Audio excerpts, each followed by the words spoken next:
All right, so in this video, we are going to finish up 5.2 exponential functions. We're going to start off by graphing a couple basic parent functions along with one transformation. So we're going to do f of x equals 2 to the power of x. I'm going to make a real quick t-table here so that I can get this graphed. Remember, our parent functions all have a horizontal asymptote of y equals 0. So I'm going to go ahead and graph that right here. Here's my horizontal asymptote, y equals 0. We get to choose our inputs. We get to pick our x's. So I'm going to choose my 5 favorites, -2, -1, 0, 1, and 2. And then I'm going to take each of those. We're going to substitute it in the place of x. We're going to see what we get back out. 2 to the power of -2 is 1/4. 2 to the power of -1 is 1/2. 2 to the 0 power, anything to the 0 power, is 1. 2 to the first power is 2. 2 squared is 4. And then I'm going to go and plot those points. So I have -2, 1/4, -1, 1/2, 0, 1, that's that common point, 1, 2, and 2, 4. And if I wanted to, I know that 2 to the third power is 8, so I could even get another one on there. Trace through those points. Let's see if I can do a little bit better. There we go. And then we have our parent function. I'm going to come over here and I'm going to do f of x equals 3 to the power of x next. So again, pop up a real quick t-table for our parent function. I have a horizontal asymptote right here on the on the x-axis where y equals 0. And I'm going to go with my 5 favorites again. -2, -1, 0, 1, and 2. 3 to the -2 is 1/9. 3 to the -1 is 1/3. Anything to the 0 power is 1. 3 to the first is 3. 3 squared is 9. So I'm going to plot those points. -2, -1. 0 gives me that common point of 0, 1. And then it's 1, 3, and 2, 9. I could not fit another point on here even if I wanted to, because this is growing at a much faster rate. Much faster rate here. And then we have this transformation here. X is negative, so this is going to be reflected over the y-axis. Remember, this is going to be exactly the same as f of x equals 1/2 to the power of x. So we're going to see a reflection over the y-axis. We're going to see some decay happening here. Still don't have a k value, so y equals 0 is my horizontal asymptote. Go with my 5 favorite x's, -2, -1, 0, 1, and 2. And no matter which form of this equation I substitute these x's into, when I put in -2 in the place of x, I get 4 back. When I put -1 in the place of x, I get 2. Anything to the 0 power is 1. When I put in 1 for x, I get 1/2, and 2 for x, I get 1/4. So -2, I'm going to be up here. -1, I've got that common point still of 0, 1, and then 1/2 and 1/4. And just using my powers of deduction here, if I were to use -3 in the place of x, that would give me an 8. So I can just get one extra point plotted here. So I've got this decay function here. It's going to even out. It's never going to drop below that x-axis. All right, let's do some transformations now. So I'm going to use these here as a guide, and we're going to transform with AH and K. So I'm going to use the graph for this first one, y equals 2 to the x, to help me graph this guy right here. So we got a couple things going on. My A value is -1, so that is going to reflect it over the x-axis.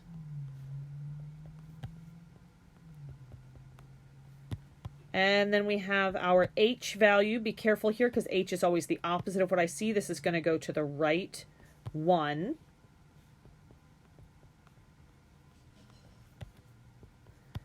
And then last but not least, we have our k value back here.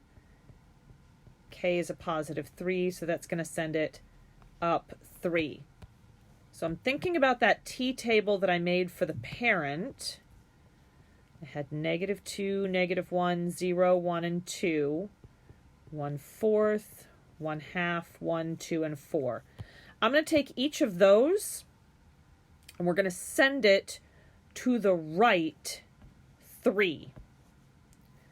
So here's for my parent. And here's going to be the table for my transformation.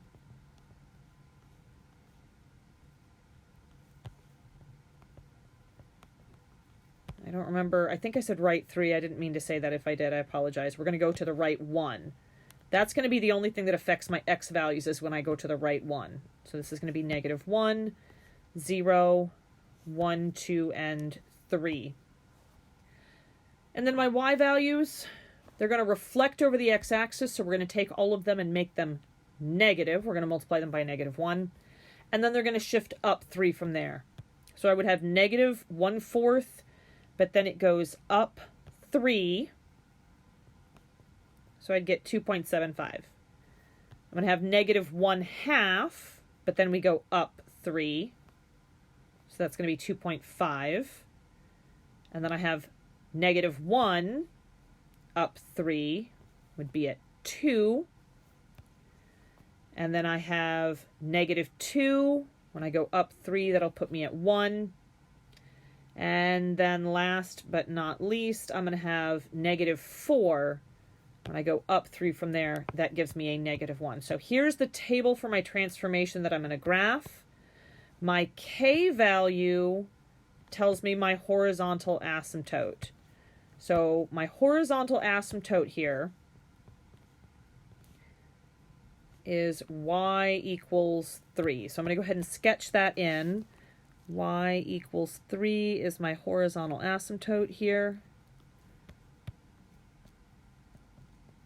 And then I'm going to plot these points. So -1, 2.75, right about here. 0, 2.5. 1, 2. 2, 1. And 3, -1. So if you see, this is all completely below my horizontal asymptote, and then it's going to curve down through those points. Let's see if I can get a good one here. There. That's pretty decent. And there's my transformation. All right, let's graph a couple more transformations here.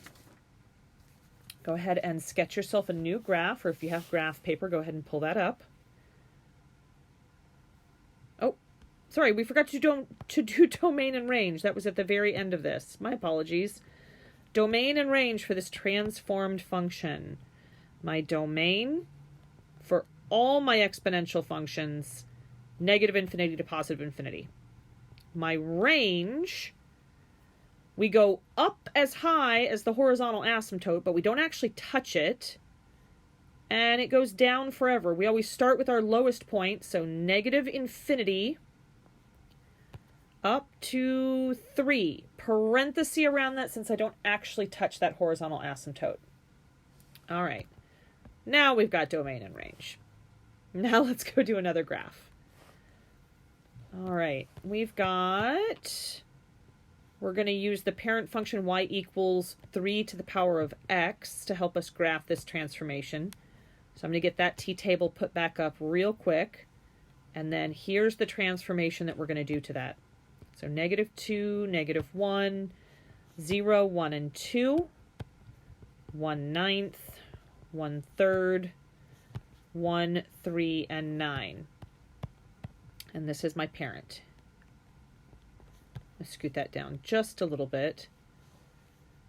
Notice I do not have an A value. A would be in front of my base. If it has a power on it, it is the base. So my A value is just 1. No stretches, no compressions, no reflections. Here's my H value, a positive 4. And so that is going, sorry, not a positive 4. This is a negative 4 because what I see is the opposite. I see plus 4, so it's actually minus 4, which means we are going left 4. And then we've got our K value back here.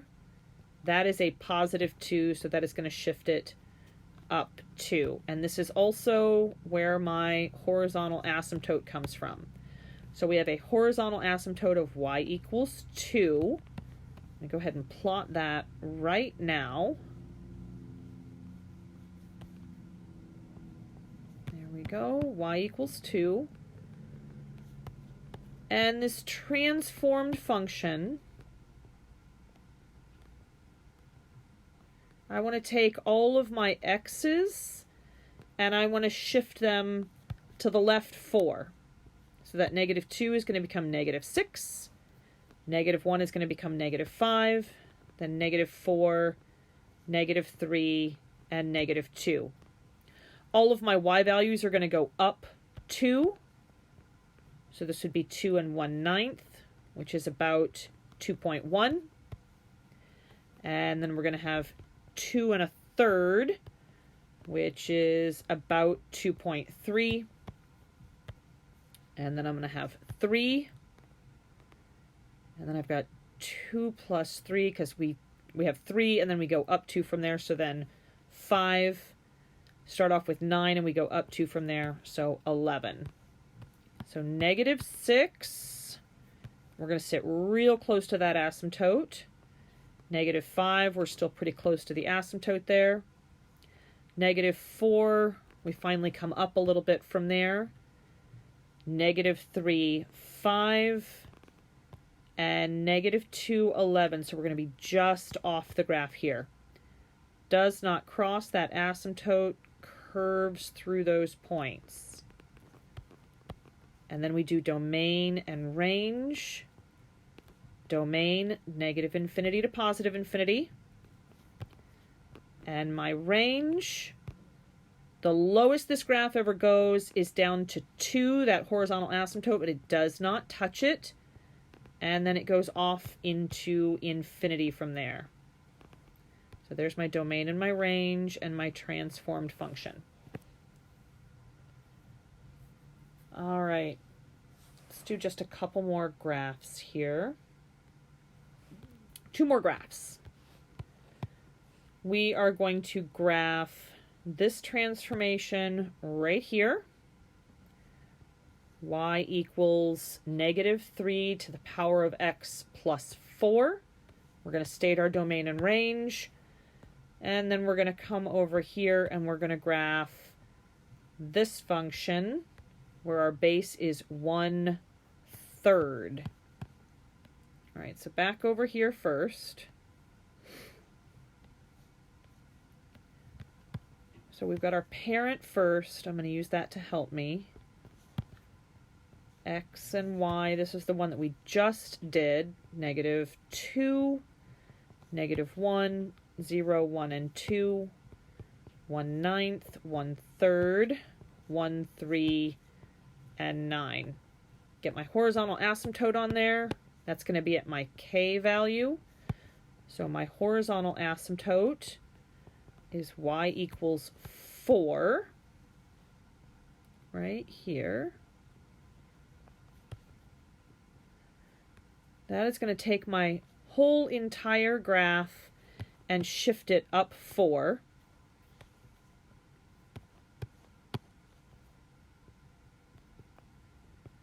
And then the only other thing going on here is this negative in front of the 3. That does not mean I have a negative base. It means I have negative 1 times 3, because remember my base has to be positive. So my A value is negative 1. That is going to reflect it over the x-axis. So this is going to be some pretty steep decay here. So I'm going to make my transformation table for x and for y. So we're taking all of these x's and doing nothing to them.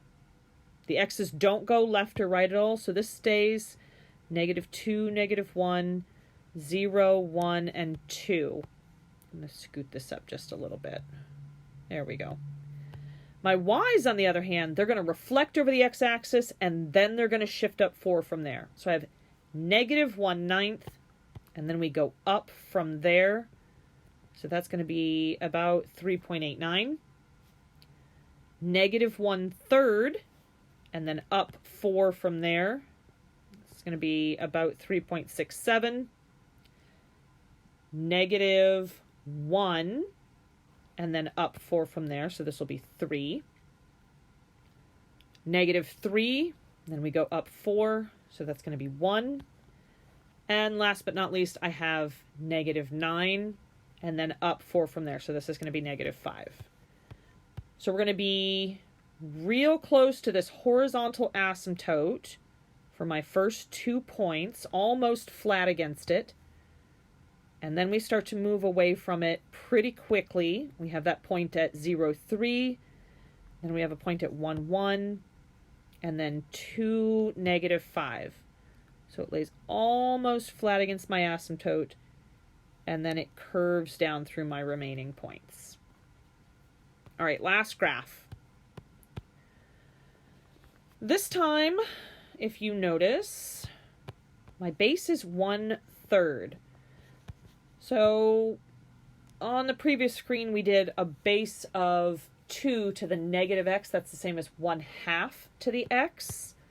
So I know when I have these negative values for x, I'm going to end up getting whole numbers back out. So when I put in -2 into just the parent, which would be 1/3 to the x, not to the 3, 1/3 to the x, there's my parent that I'm basing this graph off of. This is going to be 9, and then 3, and then 1, and 1/3, and 1/9. And then this transformation here, I've got my a value of 3. That will vertically stretch it by 3. I have an h value of 3 here. That's going to shift it to the right 3. And then we have our k value on the back. K is 2. That's going to shift it up 2. So I'm going to have a horizontal asymptote of y equals 2. Let's get that plotted first. Y equals 2. And now I'm going to do a table for this transformed function. I think I'm going to graph this one in red. This is for my transformation. And then we'll go do domain and range for both of these because I forgot that on graph number 6. All right, so we're going to go to the right 3. So I'm going to have 1, 2, 3, 4, and 5. That only affects my x values. My y values, we're going to multiply it by 3, and then we're going to shift up 2 from there. So I do 9 times 3, I get 27, and then I go up 2 from there. That's 29. Not going to fit on my graph. Then I take my y value of 3, multiply that by 3. That gives me 9. Go up 2 from there. Gives me 11. Y value of 1 times 3 gives me 3. Up 2 from there gives me 5. 1/3 times 3 is 1. Plus 2, that puts me at 3. And then I have 1/9 times 3, that's 1/3. Plus 2, so this is going to be 2 1/3, or about 2.3. Come in and plot those points. Obviously that first one doesn't fit. 2, 11 kind of fits. And then we have 3, 5, 4, 3, and 5, 2 1/3. So very close to the asymptote there. Pretty steep decay function here, except it flattens out on my horizontal asymptote. All right, let's do domain and range for both of these graphs. Domain for both of them, -infinity to +infinity. All my exponential functions have that as their domain.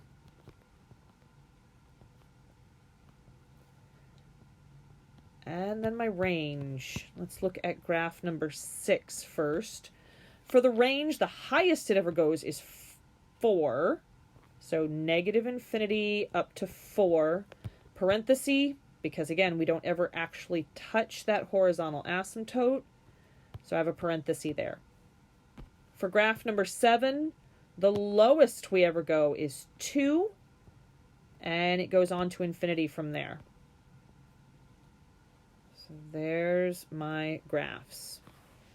All right, let's do a little bit of solving some equations now to finish up section 5.2. All right, we want to solve some exponential equations. When I look at these, first thing I notice is those bases are both powers of 3. And I know that if I have things like x plus 5 equals x plus y, that my x's are going to cancel out there, and I'm just going to have 5 equals y. I'm going to use a real similar idea here. I'm going to rewrite both of these exponential expressions on the left and the right as powers of 3. So 9 is 3 squared. So I would have 3 squared to the power of 2x equals 27 is 3 cubed. And then that has a power of x minus 1 on it. So I'm just bringing down these powers here. And then I'm going to use my power to a power rule. So if you remember when we've talked about exponents in the past, if I had something like x squared raised to the 3rd power, that would mean that I have x squared times x squared times x squared, which would then be x to the 6th. And that's exactly the same thing I would get if I just multiply those two exponents together. So I'm going to use the same thing over here. I'm going to multiply these two exponents together. So I would have 3 to the power of 2 times 2x. That would be 4x. And then over here I'm going to multiply, but I'm going to have to use the distributive property. I'm going to take that 3 and distribute it to both pieces. Actually, I think I'm going to write it down first without the distributive property, and then we'll go through and do that. So 3 to the power of 3 times x minus 1. My bases are exactly the same. So similar to over here when we were talking about those x's being the same, so they just kind of canceled out, and that meant that the 5 had to be equal to the y. Same thing here. My bases are the same, so they pretty much just cancel out. And I'm going to have these exponents, 4x, equal to each other. So equals 3x minus 1. Now I'm going to use my distributive property. So 3 gets distributed to both pieces. I have 4x equals 3x minus 3.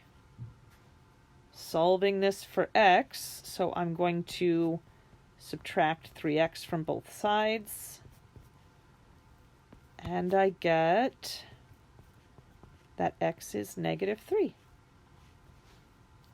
And I can even go in here and check that too, if I wanted to. I can check to make sure that's true. 9 to the 2, and then I said x was -3. So I end up with 9 to the power of -6. On the other side of the equal sign, I had 27 to the power of x, Again, we said x was -3 minus 1. So that would be 27 to the -4th power. I can stick those both in my calculator, or I can stick those in Desmos, and I can see that it's true that they really are equal to each other. Feel free to check your answers by hopping into something like Desmos and checking that those are both the same. All right, let's move on to the second example over here. So I have a 4 and an 8, and I want to try to write these with the same base. 4 and 8 are both powers of 2, so I can rewrite 4 as 2 squared. Keep that outside exponent of 2x minus 1. And 8 is 2 cubed. I'm going to keep that exponent of x. I'm going to use my power to a power rule and multiply those exponents together. So I would have 2 and then 2 times 2x minus 1 is equal to 2. Multiply those exponents together, and I get 3x. Those bases match, so they pretty much just cancel out. If the bases match, then those exponents would have to be equal to each other. And then I can use my distributive property. So I would have 4x minus 2 equals 3x. If I subtract 4x from both sides, I get -2 equals -x. Divide both sides by -1, and I get that x equals 2. And again, I can always go in and check to make sure that that is correct. I can take that and substitute it back into my original function to check that. So I would have 4 to the 2 times 2 minus 1. So that would be 4 to the 4 minus 1, 4 to the 3rd power, which is 64. On the other side, we have 8 to the power of x. So that would be 8 squared. And 8 squared is 64. Why did I write 16? 64. So these two are the same. All right, let's try a couple more examples like this, and then we will wrap up 5.2. All right, looking at my bases, I want to try to rewrite these as the same base. We just said on the previous problem that 64 is 4 to the 3rd power. So I could rewrite that as 4 to the 3rd power to the 2x, and then I can just leave this side over here with that base of 4, and then I have x squared plus 8. Use my power to a power rule. Right here I would need to multiply those two together. I have the same base, so I've got x squared plus 8 equals, multiply those powers together, 3 times 2x, I have 6x. Notice that I have a quadratic function here.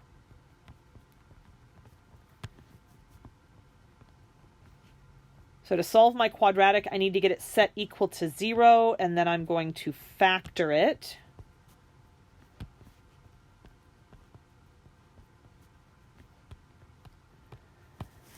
So I'm going to subtract 6x from both sides. I get x squared minus 6x plus 8 equals 0. Factor that. Two numbers that multiply to give me 8 and add to give me -6. Well, that's -4 and -2. So x minus 4, x minus 2 equals 0. That means my two values for x that would satisfy this are positive 4 and positive 2. And you would probably want to go back and check both of those. You are not required to check these, but it's a good idea to go in and check them. Number 4, what should my common base be here? 25 and 125. What should my common base be? 5. 5 squared. Recopy that exponent of x minus 3. And then 125 is 5 cubed. Recopy that exponent of 4 minus x. Use my power to a power rule. Other than that, my bases are the same, so they pretty much just drop out from here on out. So I have 2 times x minus 3 equals 3 times 4 minus x. Don't forget to use your distributive property. You will severely throw your answer off if you do not remember to use the distributive property. 2x minus 6 equals 12 minus 3x. Going to get my x's to the same side here. So I'm going to add 3x to both sides.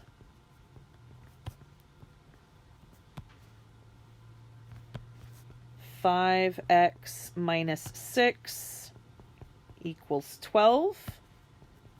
Add 6 to both sides. I get 5x equals 18. Divide both sides by 5. And I can either leave my answer as the fraction 18 over 5, or I could write that in its decimal form. That is 3.6. Let's look at 2 more examples like this.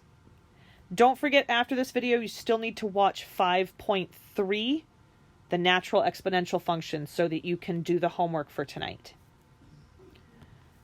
Last 2 examples. Looking at my bases, I have 3 and I have 1/3. Well, 1/3 is 3 to the power of negative 1. And over here, I have 3 to the power of x plus 9. So my bases are both 3. I don't need to use my power to a power rule. I'm just going to set these exponents equal to each other. X plus 9 is equal to negative 1. I'm going to subtract 9 from both sides. And I get that x is negative 10. This is an easy one to check, so I'm going to go ahead and do that. Here I have 3 to the power of x, which is negative 10, plus 9. We say that's equal to 1/3. Well, negative 10 plus 9 is negative 1, and 3 to the power of negative 1 is 1/3. So this is absolutely correct. Number 6, we got a whole lot going on over here. If I look carefully, though, it's very similar to what we've been doing. I have 4 to the x. I have 1/2. Those are both bases. Those are both powers of 2. 4 is 2 squared, so I have 2 squared to the power of x, times 1/2 is 2 to the negative 1, all to the power of 3 minus 2x. I'm going to scoot this over a little bit. So I've rewritten everything on the left-hand side with a base of 2. And then on the right-hand side, I have this 2 right here as a base, but then I also have this 8. 8 is another power of 2. 8 is 2 cubed. So So I have 2 cubed times 2 to the power of 2x. So now I have all the same base. Over on the left, I'm going to use my power to a power rule here. So I'm going to have 2 to the power of 2x times 2 to the power of, do not forget to distribute that -1. So that's going to be -3 plus 2x is equal to 2 to the 3rd power times 2 to the power of 2x. All right, this is a little bit different than anything that we've looked at up to this point. But when we talked about our power to the power rule, we thought about, what I do with these x's. Oops. And I said, well, that's the same thing as x squared times x squared times x squared. And that's how we said, oh, well, that would be exactly the same thing as x to the 2 times 3. And so we got that was equal to x to the 6th. Similar line of thinking here. So I'm going to scoot that up and out of the way. And I'm going to go back to what I know about the way exponents work. Well, if I had x to the 4th times x to the 3rd, same base, just like I have over here, and they're being multiplied together, what do you do with those powers? X to the 4th, that's x times x times x times x. X to the 3rd would be x times x times x. And I'm multiplying those together. Well, all together that would give me x to the 7th power. So I can shortcut that. X to the 4th times x to the 3rd is the same thing as x to the 4 plus 3. That gets me x to the 7th. Same type of thinking here. When I have the same base, 2 of the same bases, and they're being multiplied together, I'm going to add those exponents. I'm going to add my exponents. And from this point forward, since I have all the same base, those all are just going to pretty much cancel out. So here I have 2x plus -3 plus 2x. On the other side of the equal sign, again, I've got the same base. So I'm going to add these exponents, 3 plus 2x. So I have 2x minus 3 plus 2x equals 3 plus 2x. Combine my like terms together. 2x and 2x will give me 4x. 4x minus 3 equals 3 plus 2x. Get my x's to the same side. So I'm going to subtract 2x from both sides. I get 2x minus 3 equals 3. Add 3 to both sides. 2x equals 6. And then I divide both sides by 2. And I get that x equals 3. Scoot this kind of up, make it a little bit smaller. X equals 3. And you can always substitute that in to check. Please don't forget to go and watch the 5.3 video, which is also linked so that you can do the homework tonight. I'll see you guys later.